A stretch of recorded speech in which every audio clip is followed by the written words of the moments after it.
Hi, I'm Tim Constantine, and from Washington, D.C., this is the Capitol Hill Show.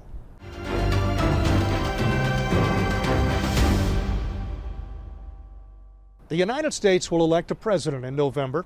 Determining who will be the candidate for each major party is a long, complicated process, with every state having a voice in that process. The very first state giving it an unusually large role for a relatively small state is Iowa.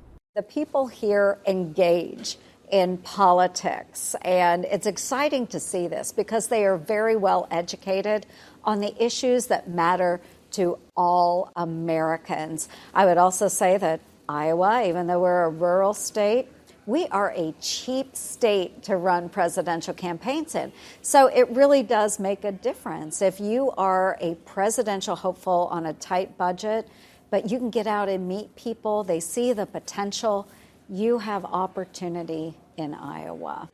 Iowa's made up of farmers, evangelical Christians, and working-class Americans. For us, as a faith-based organization, you want a sizable faith-based constituency to be represented in any election, and certainly as we're talking about Iowa and kind of these first-in-the-nation or carve-out states in the Republican process, Iowa runs about 65-70% usually of the evangelical vote. Basically, 2/3 roughly of the overall Republican vote is evangelical. Candidates have worked for months trying to court the support of the men and women of Iowa. The obvious question has been, can anyone mount a meaningful challenge to former President Donald J. Trump? Over 3 million people live in Iowa. Caucuses run by Republican volunteers gathered at 1,657 sites around the state. Representatives of each candidate can stand and explain why others should support their candidate, and caucus goers are allowed to change their mind throughout the night. What is a caucus, if you don't have one? It's basically the way the founding generations of the country voted. All right? You would show up at the courthouse, at the church, at a schoolhouse, and you would gather around and vote in person, and people would know how you voted. You know, now you get to write. We at least let you write it on a piece of paper, so you don't raise your hand. You know, so it's not that intense. But I mean, people will ask you right there at the site who you're voting for. We'll try to change your mind right there. There will be politicking right there. The process is the most hands-on demonstration of democracy, with the public being able to not only vote, but try to persuade others. And if you see your candidate has no chance, you have the opportunity to jump to another. Unfortunately, Iowa has a recent history of struggling to accurately count the votes. In 2012, the Republicans announced Mitt Romney had won, only to revise that several days later and acknowledge Senator Rick Santorum had been the winner. In 2020, Iowa voters and all of America waited to know who the Democrats had chosen. And they waited, and they waited. Technical malfunctions meant by the end of the election night, no one knew who had won. It took days before the winner was declared. It's only one state, so why does Iowa matter? Iowa is the make or break place for many candidates. If you show you can compete there, you're taken seriously in the next state contests such as New Hampshire and South Carolina. Fail badly in Iowa, however, and the public no longer considers you viable. You'll get less attention in the media, your campaign contributions will dry up, and your candidacy is essentially over. As of this moment, we are going to suspend this presidential campaign. This year, Iowa Republicans were essentially given 4 options. They could nominate Donald Trump. Trump, of course, was the Republican nominee in both 2016 and 2020. Thank you to the great people of Iowa. He served as President of the United States from January 2017 through January of 2021. Their second choice is nominate Ron DeSantis. DeSantis serves as the governor of the state of Florida. He's been elected twice to that post, most recently winning re-election by 20 percentage points. The third choice was to nominate Nikki Haley. Haley served 2 terms as governor of South Carolina and also served as ambassador to the United Nations under then-President Donald Trump. Finally, their fourth choice, Vivek Ramaswamy. Ramaswamy is a self-made centimillionaire. He's made a small fortune, and he's only 38 years old. Ramaswamy has no political experience, but was tenacious, campaigning in Iowa nonstop. Election night was January 15th. That's the middle of winter in Iowa. The weather was bitter cold. Yet Republicans all over the state showed up and let their voice be heard. Steve King served in the United States Congress, representing the state of Iowa. He was elected to that post not once, not twice, but 9 times. He has long been active in the Iowa caucuses and understands them as well as anyone. Congressman Steve King, thanks for being with us on the Capitol Hill Show. Well, thanks for having me back, Tim. We've had a long, happy history together, and I'm glad you're here in Iowa. I'm glad you're covering the Iowa caucus. You bet. It's been almost a year. Very, very extended process this year. Almost a year that the media has been covering all the candidates. Several candidates have already come and gone before we even got to Iowa, but it is officially kicked off. Iowa is in the books. My one question for you, why Iowa? Well, I'm delighted that it is Iowa. I mean, we are the heart of the heartland here, and we're really the core of American values. The further you get to the coast, the more that seems to slide off. So if America is going to be held together, it needs to be held together with a platform that is synchronized here across the upper Midwest. That's one thing. But Iowa became first in I'll say, a unique way. They decided in the legislature quite a few years ago that they wanted to be first in the nation. Of course, New Hampshire was first primary. So they wrote a bill and wrote it into law that they would do a caucus rather than a primary so they could get around that regulation. And then whatever was the earliest start of primary for the nation, automatically it moves our caucus up a week ahead of that. So they were really insightful in that. And that didn't really mean anything when that happened because they had to come to Iowa and compete. So in 1976, Jimmy Carter, not having a lot of money and I guess a lot of shoe leather, he came in and he went everywhere, all over Iowa, shook hands. I have a daughter-in-law that's in her, well, she's 40 now or just about, and Jimmy Carter held her in his hands. And so she named her cat Carter after that. Kind of grated on my nerves a little. I didn't like that cat very well, but anyway, that's how. And that's on my daughter-in-law's side.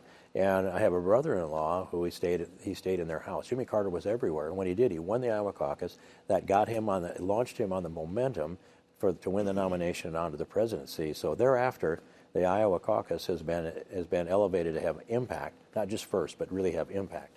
Now, a caucus is different than any other type election. People have to show up at a specific time. They sit for an hour or 2 hours, or on occasion 3 hours. They listen to speeches. They listen to party business. Eventually, they get to cast a ballot.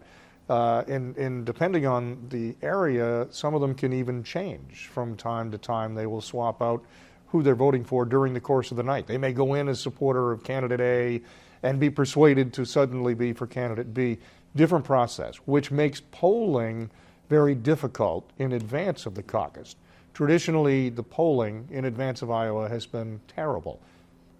This time, it was pretty accurate. Trump came in at 51%, DeSantis at 21%, Haley at 19%, and Vivek at 8%. Almost exactly what the final poll said. What was different this year? What made some of that continuity between the voter and the final result? Well, I think that if I look back at past caucuses, and I would say, for example, in 2012, myself and people I work with got on board Rick Santorum's campaign in mid-November. And by then, there wasn't much decision that had been made. He was at 3%, and he gave 385 speeches all over Iowa and eventually won the Iowa caucus and didn't win the nomination, but he came close. So that shoe leather worked there. This time, things are just different. We've got instantaneous communication going on in every medium that I can't even name them all, and people are networking on that constantly. So I think that helps bring these ideas together more quickly.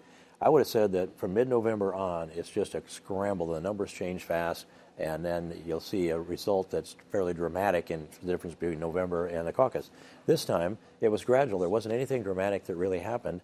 And I'd say that Vivek Ramaswamy's numbers were at about 4 or 5%. He ended up at 7, I guess it rounds out to be. Was it 7.7? Was it? 7.7. Yeah. Okay. And so, I mean, this doesn't sound dramatic down there, but it nearly doubled it. And that's the only dramatic thing that really happened.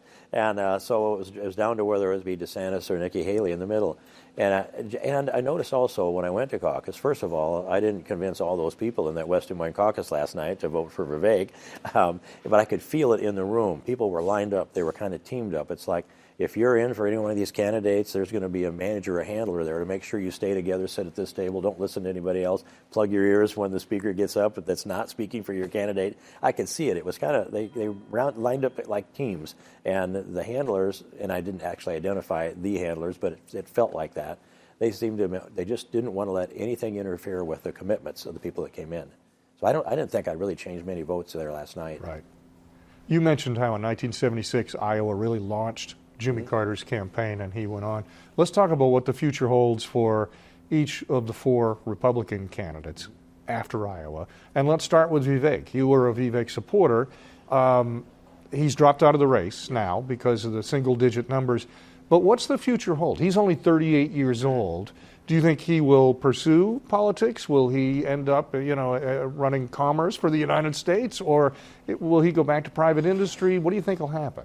Well, he wants to serve, and I got to know he and his wife very, very well throughout all of this, and we were in the marathon together, long, long days, and so I got deeply into discussions with him, like, Purva, we went into metaphysics and Russian literature and all kinds of things. There's great depth there. They're the smartest couple I know.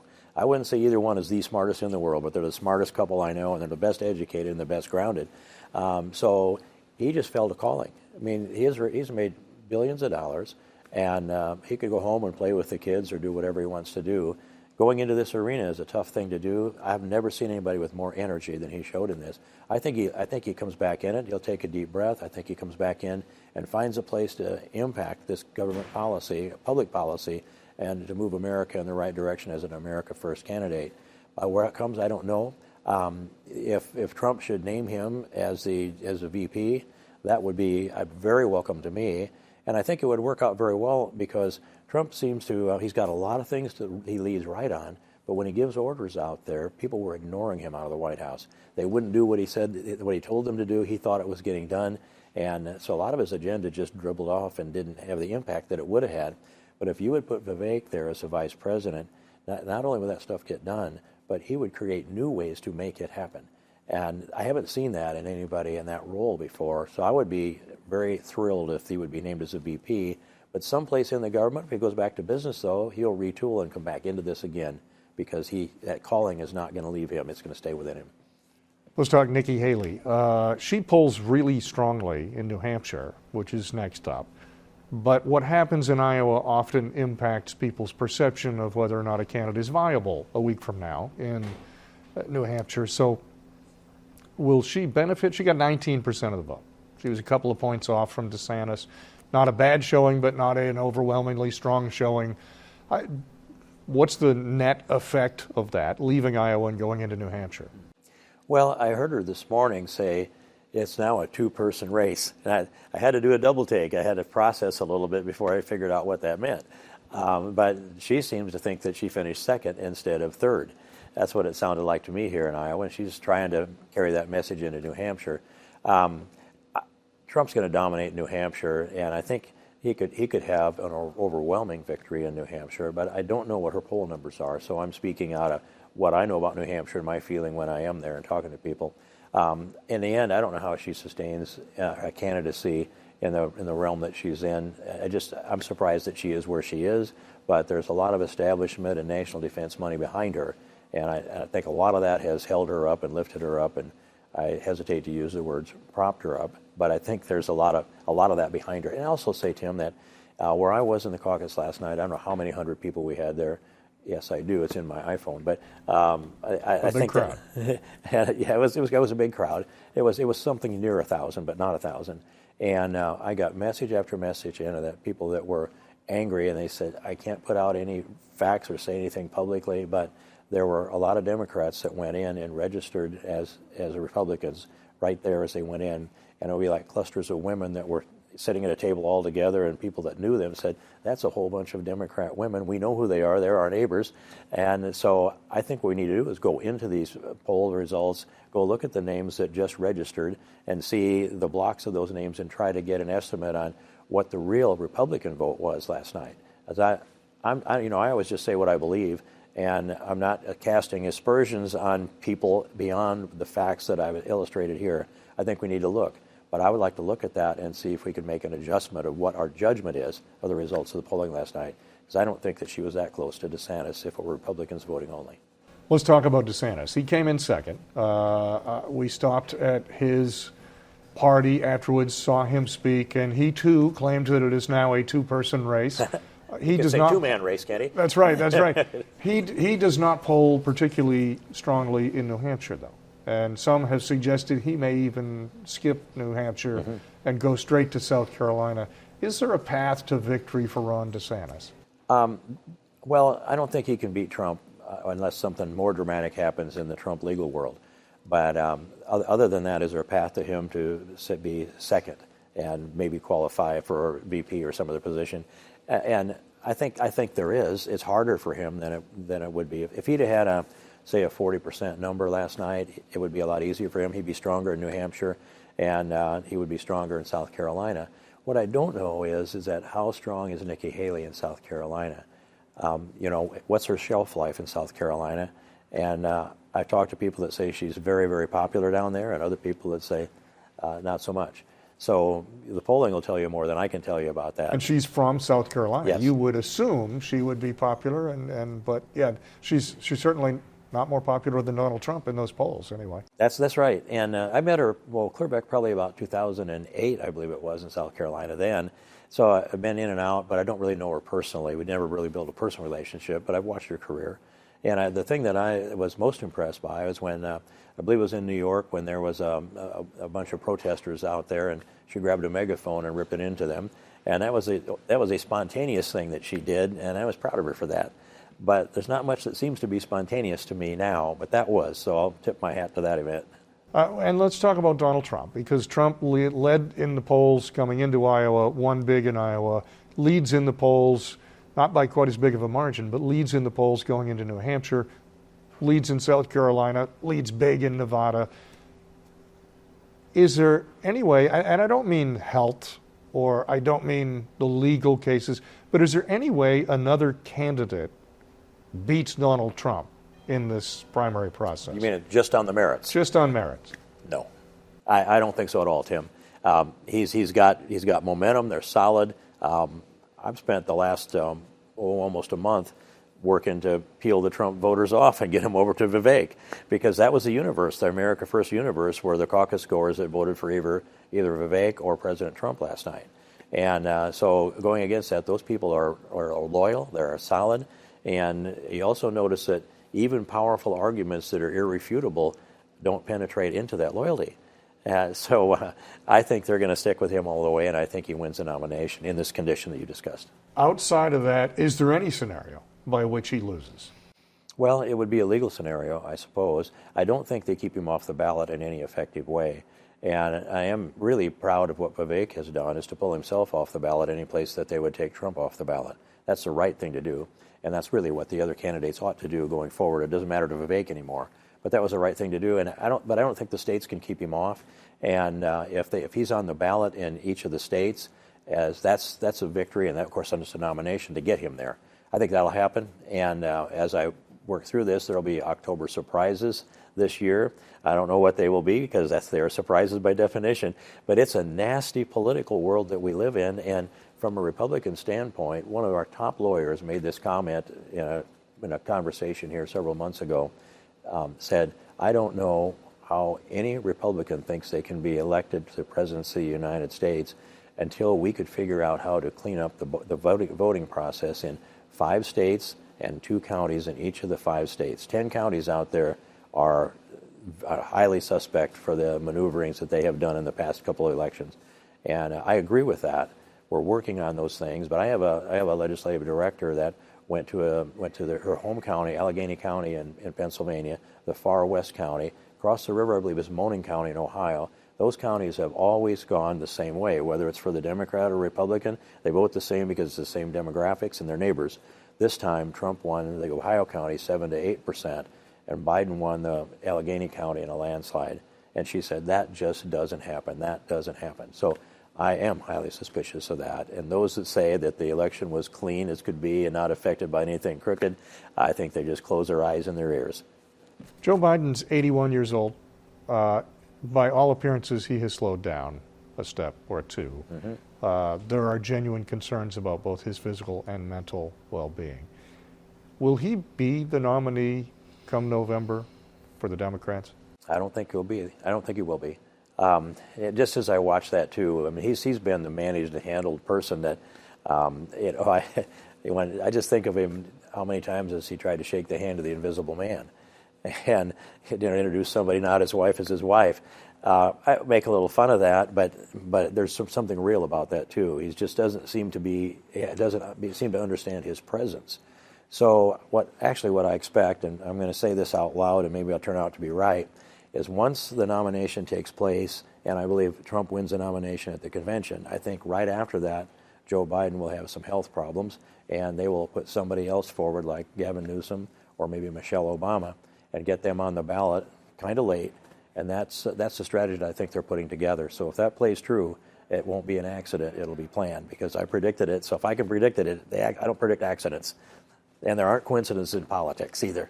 You know, in poll after poll after poll, the American people, a majority of the American people, say they do not want a Trump-Biden rematch.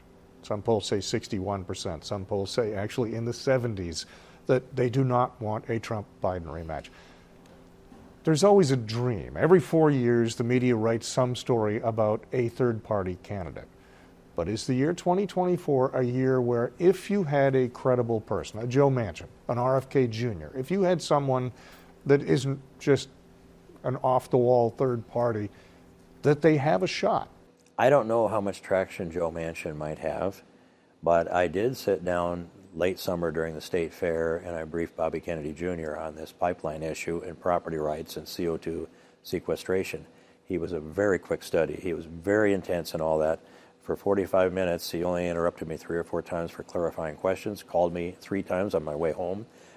Next day, he gave a stem winder speech at the state fair, and I'm hearing people on the conservative side saying, if the Republicans won't defend my constitutional property rights, and that's true for Trump, DeSantis, and Haley, if they won't defend the constitutional property rights, they'll take a look at Bobby Kennedy Jr.